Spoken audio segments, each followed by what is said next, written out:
Hello and welcome back to my channel. I am Z. Today I will cover 1.20.1. There is a lot of content already out there from other community contributors, but uh, I know some people wanted my opinion on the upcoming patch. So I will quickly cover the good and the bad and just my thoughts overall on the patch. So let's get into it. So let's start with the good real quick. Crews being looked at in general. The crews haven't really changed since I came to the game in 2014. So I think it's important that it evolves, but that requires it to evolve in a good way, which good is subjective, but the way it's moving forward right now, I don't know. Crew 2.0, the original one, that was also really bad. But just having Wargaming look at it, I don't think is necessarily a bad thing. For example, the Sixth Sense that went in, that was huge, especially for new players or inexperienced players. Some of the other good things about the crew being looked at, making perks that are useful for some tanks and not for others. I'll pull up a quick example. For example, close combat. I don't see a light tank running close combat. I would probably run Guerrilla. Things like that where it's just situational or for specific tanks. I think that's a good thing. I also think it's good that perks are becoming useful right away and just increases in effectiveness as you get closer to the 100%. I think it was confusing for people when some would start from 1% and then get better and better, and other ones required you to fully train it before it was usable. Another good thing, firefighting being a radio operator perk and removing it from all the other crew members. I think that's fine. It's a good start. I would actually almost prefer that camo and repairs also followed suit. Even Brothers in Arms put each of those on an individual crew member. The other good thing with this patch, it's a new tech tree with different gameplay. Of course, it's a tank destroyer, which there's already too many of them in every battle. I'd rather have them implement something to prevent tank destroyers from overloading the matchmaker. So like 3 tank destroyers per side be so much better. But unfortunately, with all the corridor maps, which I'll also touch on later, tank destroyers are kind of the easy way out instead of artillery because, shoot hull down tanks, tank destroyers might actually pen. So we got through the good. There is not too much good. The rest of it is bad. Again, I will not be going way too in depth as some other people have. Credit to them. They pointed out all the issues in detail. I don't want to repeat the work of others, so please go check out those videos if you are interested. I will quickly just go over the main points. One of the big ones is, of course, the aggressive monetization this patch seems to have. Now, one of the big ones was removed. So the 12 retraining orders has been removed. It will now be unlimited crew resets for 30 days from the point that you log in after the patch in this calendar year. So for example, if you log in for the first time after this patch in the middle of July, you'll have until the middle of August to reset all your crews for free, which I think is a decent solution. Now, there will supposedly be a mod being made by someone I know. So if you guys are curious, DM me or message me and I can point you towards it when that mod does come out. Should be just a one-click thing when you get into the garage. We'll see. Another one of the bad things that kind of has to do with monetization is that some of these new crew skills are very powerful and are practically necessary. Practically is actually a bad choice of words because I believe it's called practicality. Uh, decreases consumable cooldown time by 15%. That's just huge.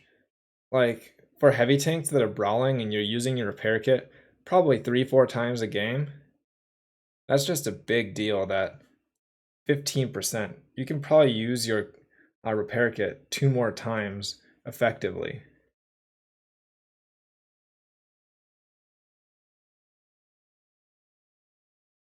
So that was an example of a powerful skill. And actually, I'm using skill and perk interchangeably, which I shouldn't. In the future, after this patch, it won't matter. Before it did. Anyways, I digress. I mapped it out. You basically need 6 skill crew to be useful for this next patch. 4 was plenty currently and in the past. And with the current XP progression, this is difficult, if not unachievable, for most players to get on most of their tanks.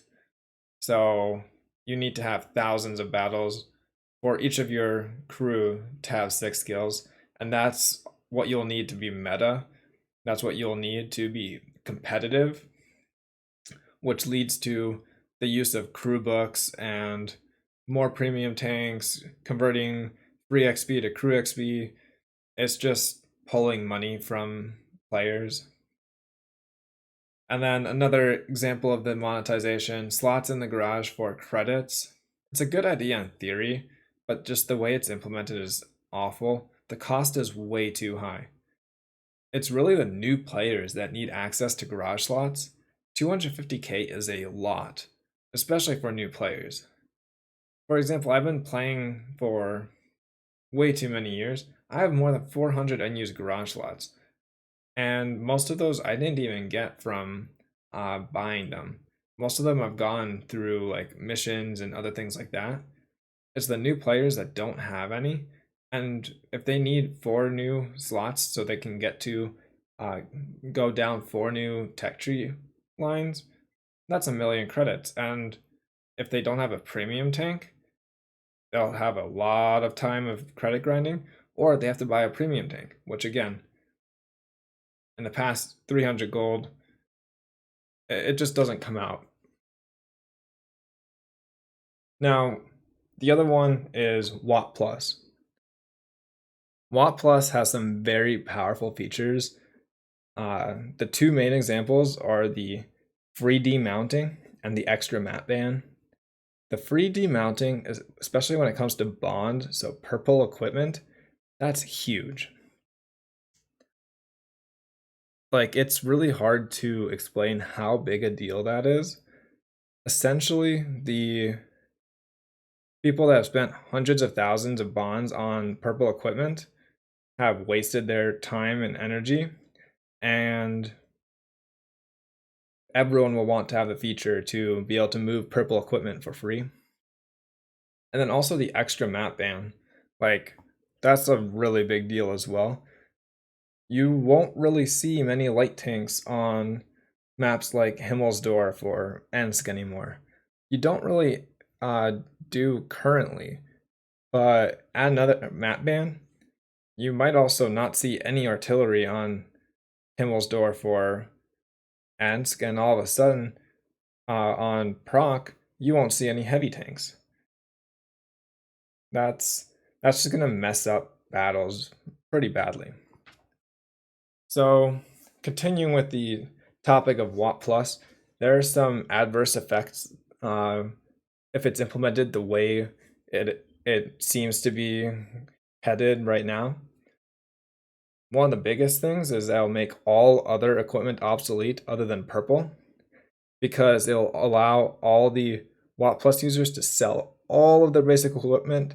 That's tons and tons of credits that they'll get, and then they'll just move around, 2, 3, 6, somewhere in there of purple equipment for free, and won't be surprised if there's a mod to move it around as well. And you will be automatically a couple percentage points more competitive in any tank at any point in time compared to someone who is not a WoT Plus user, because you can move your purple equipment to any random tank. Let's say just a random tier 4. You're going to play full purple just because your friend wants to platoon with them. It kind of rubs me the wrong way. At the same time, I will personally be taking full advantage of it. I haven't spent money on this game in years, like 3, 4, 5 years. I will definitely be using WoT Plus, which this is not an ad. I'm just saying how powerful it is. I'll be using it because that way I can move purple equipment to all the tanks I have left to 3 mark. It'll just make my life way easier. If I move bonds to the last like 90 tanks that I need to 3 mark, we're talking like 50,000 bonds. And if I'm moving equipment back and forth, in this case, it'll be completely free, which that's why bounty equipment was so nice when it first came out, when it was actually equal to improved so purple equipment. Now it's not as good, but it's still better than regular.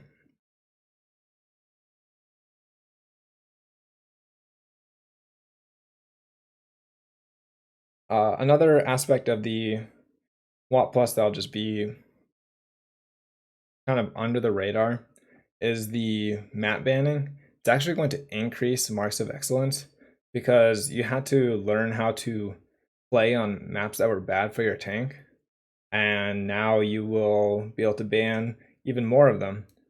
It's a really bad circle when people are happy about banning more maps because it just tells you how bad the maps are, which is a whole different story. Now, there are some other things coming in this patch. I do not know why this is a 0.1 patch. This should be like a full number. This should be like a 1.21 or even like a 2.0 patch. Like, there's so much in this patch. Like Onslaught, there's a bunch of changes. I don't even know what to think about these changes because there's just so much other stuff coming in with this that's kind of overshadows it. Also, a little bit about Onslaught. I think it's too complex. I think this mode needs to be more like Brawl.